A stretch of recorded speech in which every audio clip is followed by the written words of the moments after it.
Hello, and thank you for joining me. I have a very special author to share with you today. Her name is Cynthia Rylant. She has been writing books for a very, very long time, probably as long as your parents have been alive. She's written a lot of wonderful books. Some of you might know her books already. She wrote an entire series called Annie and Snowball.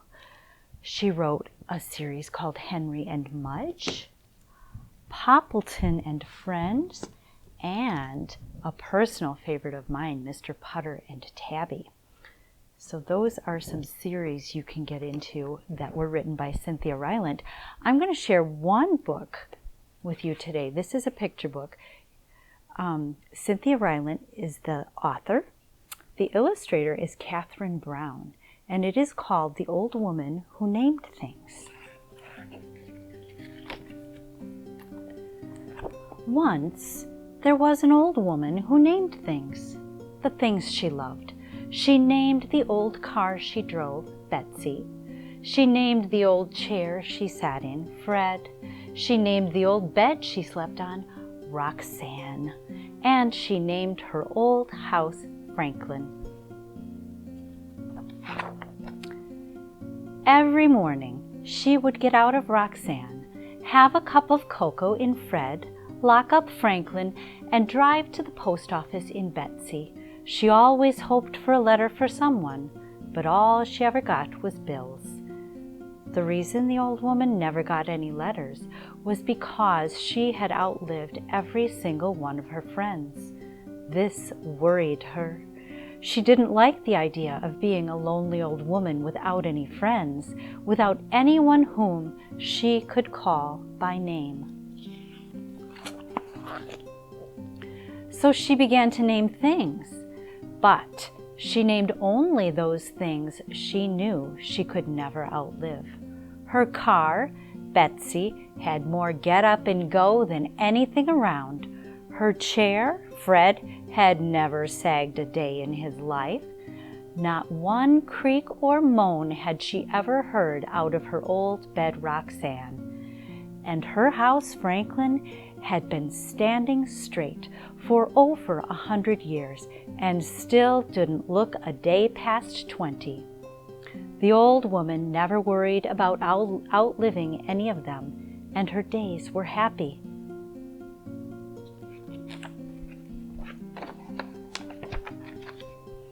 One day, when the old woman was out soaping some mud off Betsy, telling her that Franklin wouldn't want to be seen with a car that didn't keep its bumper a little cleaner, a shy brown puppy came to the old woman's gate. The old woman had not named the gate because two of its hinges had rusted off, and she could tell that gate wasn't long for this world. Well, the shy brown puppy wagged its tail. It looked a little hungry. The old woman stood beside Betsy and watched the puppy for a while. She said.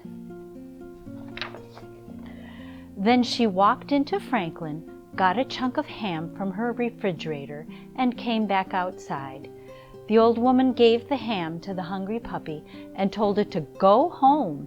She told it that Betsy always made puppies sick, and Fred never allowed puppies to sit on him, and Roxanne wasn't wide enough for a puppy and an old woman to fit on.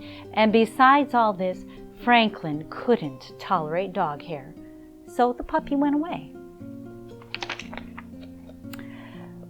But the next day, the puppy was back. The old woman was sitting in Fred reading a book on everlasting flowers when she saw the puppy through her window. "Go home," she called to the puppy. The puppy wagged its tail when it saw her. "Go home," she called again, but the puppy just kept wagging. The old woman noticed that it still looked a little hungry, so she went to her refrigerator. She gave the puppy a hunk of cheese and 2 biscuits. Then she told it to go home. The puppy went away. That night, as the old woman plumped up the pillows on Roxanne, she thought about the puppy.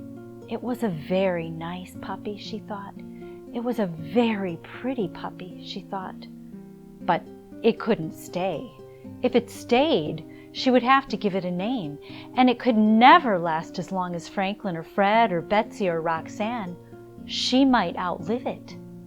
And she didn't want to risk that. She didn't want to outlive any more friends. She would just keep telling it to go home.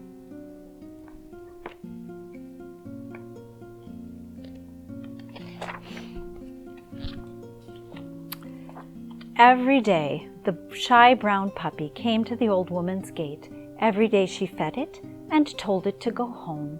Always it went away, and always it came back the next day. This went on for many months.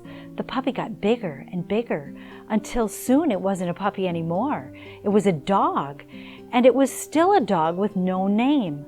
In all this time, the old woman had gotten a new dresser that she'd named Bill, a new wheelbarrow that she had named Francine, and a new concrete pig for her garden that she had named Bud. But the dog she faithfully fed at her gate every day still had no name. Since it had no name, the old woman didn't have to worry about outliving it, and she thought herself pretty clever in this. Then one day, the shy brown dog did not come to the old woman's house. She sat in Fred and watched the gate all day long, but the dog never came. The old woman felt sad. The next day, again, the dog did not come. The old woman drove Betsy around town looking for the dog, but she did not find it. The old woman felt even sadder. The following day, when still the dog did not come, the old woman knew she had to do something. She picked up her telephone and called the dog catcher. "Have you caught any shy brown dogs?" the old woman asked the dog catcher. "We've got a whole kennel full of shy brown dogs, ma'am," said the dog catcher. "Was yours wearing a collar with its name on it?" "No," said the old woman sadly, and she hung up the phone. The old woman sat and thought about the shy brown dog who had no collar with a name. Wherever it was, no one would know that it was supposed to come to the old woman's gate every day, that she was supposed to feed it and tell it to go home every day, that things were always supposed to be this way. The shy brown dog had no collar and no name, and no one would ever be able to know these things about it. The old woman made a decision. She locked up Franklin and drove Betsy to the dog catcher's kennel. She said to the dog catcher, "I've come to find my dog." He asked her what color it was. "It's brown," she said. He asked her how old it was. "About a year old," she said. Then he asked her what its name was. The old woman thought a moment. She thought of all the old dear friends with names who she had outlived. She saw their smiling faces and remembered their lovely names, and she thought how lucky she had been to have known these friends. She thought what a lucky old woman she was. "My dog's name is Lucky," she told the dog catcher. He led her to a big yard full of white dogs and black dogs and brown dogs. The old woman looked and looked and looked, and finally she saw her shy own brown dog sitting beside a gate. The dog was looking at Betsy parked in the driveway. The old woman called out, "Here, Lucky!" And at the sound of her voice, the shy brown dog came running. From that day on, Lucky lived with the old woman, and he always came when his name was called. It turned out that Betsy didn't make all dogs sick, and Fred was happy to allow a dog to sit on him. Franklin really didn't mind a little dog hair. And every night, Roxanne was sure to make herself plenty wide enough for a shy, brown, lucky dog and the old woman who named him. That is the old woman who named things. I thought it was particularly appropriate in the time of COVID-19, where we're doing self-isolation, to remember that some people are isolated all of the time. Another thing I wanted to mention about this book is what a great opportunity this would be for you to go around your house and practice writing and playing and talking with your kids. Those are wonderful ways to increase literacy skills.